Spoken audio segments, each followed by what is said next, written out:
Shalom saudara-saudari, kembali lagi kita untuk mendengar lagi firman Tuhan yang pastinya sesuai apa yang dikatakan Alkitab. Atas kesetiaan kita semua, Tuhan pasti senang melihat kita semua yang rindu mendengar firman Tuhan di channel ini. Saya doakan saudara-saudari semua selalu dalam keadaan yang baik dan sihat, tentunya atas pertolongan dari Tuhan Yesus. Amin. Saudara dan saudari, Tuhan Yesus telah mati untuk menebus manusia yang berdosa. Dan itu terjadi kira-kira 2000 tahun yang lalu. Setelah kematiannya, beberapa peristiwa terjadi. Kita akan pelajari apa arti tabir bait suci terbelah, dan Alkitab mengatakan juru selamat kita telah bangkit pada hari ketiga. Dan Alkitab juga mengatakan waktu itu ada gempa bumi dan kuburan-kuburan terbuka dan banyak orang kudus yang telah meninggal juga bangkit. Nah, pertanyaannya, siapakah mereka yang dibangkitkan itu? Kenapa mereka bangkit? Apa tujuan mereka bangkit? Oleh itu jangan kemana-mana, karena kita akan mengetahui jawabannya bila mana kita terus fokus akan pembahasan ini. Yang pastinya sesuai apa yang Alkitab katakan. Karena Alkitab merupakan standar pendidikan orang Kristen sebagai rujukan utama. Apapun yang kita dengar, apapun yang kita anuti, apapun yang kita percaya, pertanyaannya apakah itu atas dasar Alkitab? Jadi, mari kita utamakan Alkitab, yaitu firman Tuhan.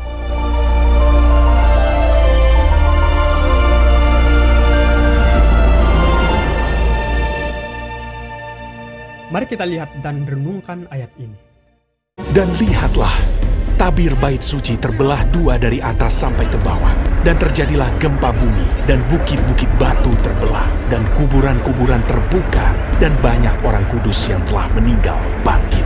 Dan sesudah kebangkitan Yesus, mereka pun keluar dari kubur, lalu masuk ke kota kudus dan menampakkan diri kepada banyak orang. Kisah ini terjadi pada waktu bersamaan dengan seruan kemenangan terakhir Yesus dan kematiannya, di mana Yesus mengatakan sudah selesai. Dan beberapa peristiwa yang terjadi setelah itu. Ketiga Injil lainnya memberitahu kita bahwa Yesus mengakhiri kehidupannya di dunia dengan suara nyaring, tetapi tidak menyatakan apa yang Yesus katakan. Hanya Yohanes memberitahu kita kata-kata itu. Menurut Injil Yohanes, kata-kata terakhir Yesus sebelum kematiannya adalah sudah selesai. Sesudah Yesus meminum anggur asam itu, berkatalah ia, sudah selesai. Lalu ia menundukkan kepalanya dan menyerahkan nyawanya. Sudah selesai bukan suatu desahan atau helahan napas seseorang yang nyaris tidak sampai ke garis finish. Sebaliknya, itu adalah sebuah teriakan kemenangan. William Buckley menulis, itulah teriakan dari laki-laki yang telah menyelesaikan tugasnya. Itulah teriakan laki-laki yang telah menang dalam pergulatan. Itulah teriakan laki-laki yang telah keluar dari dalam kegelapan ke dalam kemuliaan terang, dan yang telah menggenggam mahkota. Yesus mati sebagai pemenang dan penakluk dengan teriakan kemenangan di bibirnya. Dan kemenangan itu berisi arti kayu salib. Yesus yang telah menjalani kehidupan tanpa dosa sekarang telah menjadi anak domba Allah yang tak bercacat dan yang dijadikan korban, dan dengan kematiannya menghapus dosa-dosa dunia. Tepat pada saat Yesus berseru sudah selesai dan mati di atas kayu salib, tabir di dalam bait Allah terbelah dua. Inilah salah satu lambang besar arti kematiannya. Tabir itu memisahkan dua bagian bait Allah. Nah, kalau kita belajar tentang bait suci, kita akan mendapati bahwa ada dua bagian dalam bait Allah, yaitu tempat kudus dan maha kudus. Hanya imam-imam yang sedang memimpin ibadat dapat masuk ke dalam bagian pertama, yang ditunjuk sebagai tempat kudus. Tetapi yang bagian kedua bahkan lebih kudus, yaitu ke dalam tempat maha kudus, yang hanya imam besar boleh masuk. Dan dia hanya masuk sekali dalam 1 tahun pada hari pendamaian, hari penghakiman tahun umat Israel. Para penulis Injil dengan saksama mengemukakan bahwa tirai itu robek dari atas sampai ke bawah. Kenyataannya bahwa tirai itu kira-kira 60 kaki atau 18 meter tingginya. Arah robek yang digambarkan menunjukkan suatu tindakan adikodrati atau tindakan supernatural. Karena jika manusia yang merobek tirai itu, pastilah akan melakukannya dari bawah ke atas. Tetapi ini dari atas sampai ke bawah, suatu tindakan supernatural. Apa makna dari terbelahlah tirai bait Allah?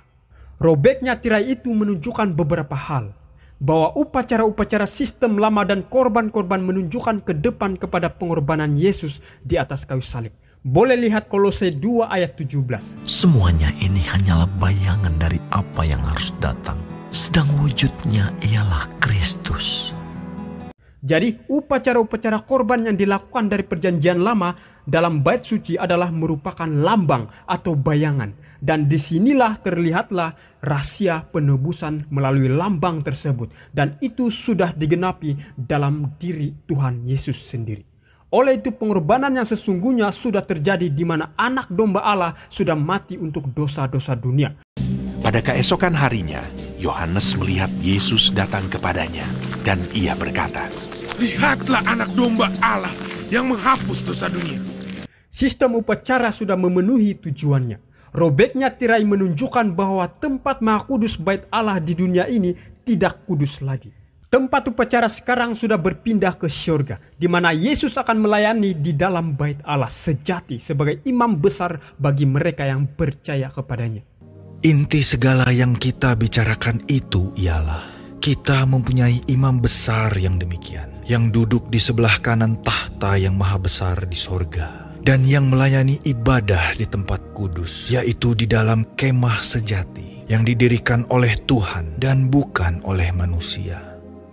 Hal kedua yang penting mengenai robeknya tirai itu adalah umat percaya sekarang sudah bisa secara langsung menghadap Bapa melalui pengorbanan Yesus dan melalui pelayanan setelah kebangkitannya dan kenaikannya ke surga.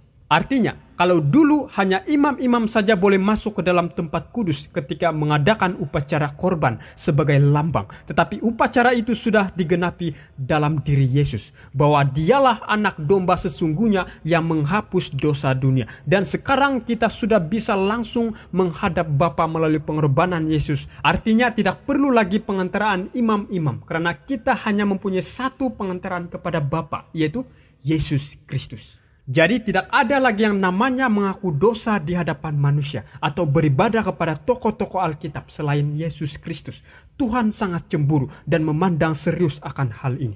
Karena Allah itu Esa, dan Esa pula dia yang menjadi pengantara antara Allah dan manusia, yaitu manusia Kristus Yesus. Jadi, jika ada orang yang masih menggunakan pengantaraan lain selain Yesus, berarti orang itu tidak menghargai pengorbanan Yesus dan tidak mengerti sesungguhnya nilai penebusan yang digenapi dalam diri Yesus. Namun yang jelas Alkitab katakan umat percaya sekarang sudah bisa secara langsung menghadapi Bapa melalui pengorbanan Yesus. Perhatikan ayat ini. Jadi, saudara-saudara, oleh darah Yesus kita sekarang penuh keberanian dapat masuk ke dalam tempat kudus. Karena ia telah membuka jalan yang baru dan yang hidup bagi kita melalui tabir, yaitu dirinya sendiri. Dan kita mempunyai seorang imam besar sebagai kepala rumah Allah. Anak-anakku, hal-hal ini kutuliskan kepada kamu supaya kamu jangan berbuat dosa. Namun jika seorang berbuat dosa, kita mempunyai seorang pengantara pada Bapa, yaitu Yesus Kristus yang adil. Kembali kepada Matius 27 ayat 50 hingga 54, kita telah mengetahui bahwa peristiwa ini merupakan tanda kemenangan Tuhan Yesus karena kematiannya memberikan dampak bagi orang-orang kudus yang mati, mereka menerima kebangkitan. Pada waktu itu setiap orang merasakan gempa yang menakutkan itu. Nah, beberapa orang berpendapat peristiwa orang yang bangkit dari kuburan itu terjadi pada saat kematian Yesus, yakni setelah Yesus katakan sudah selesai. Apakah demikian? Oleh itu pertanyaannya, apakah orang-orang di dalam kuburan itu bangkit pada saat kematian Yesus atau pada kebangkitannya? Mari kita belajar bersama. Dan sesudah kebangkitan Yesus, mereka pun keluar dari kubur, lalu masuk ke kota kudus dan menampakkan diri kepada banyak orang. Ayat itu jelas mengatakan sesudah kebangkitan Yesus. Bahkan sebelum peristiwa ini terjadi, Yesus sudah lebih dulu mengatakan bahwa anak manusia dibangkitkan dari antara orang mati. Lalu pertanyaannya yang mendasarkan adalah, siapakah mereka yang dibangkitkan ini? Siapa kira-kira?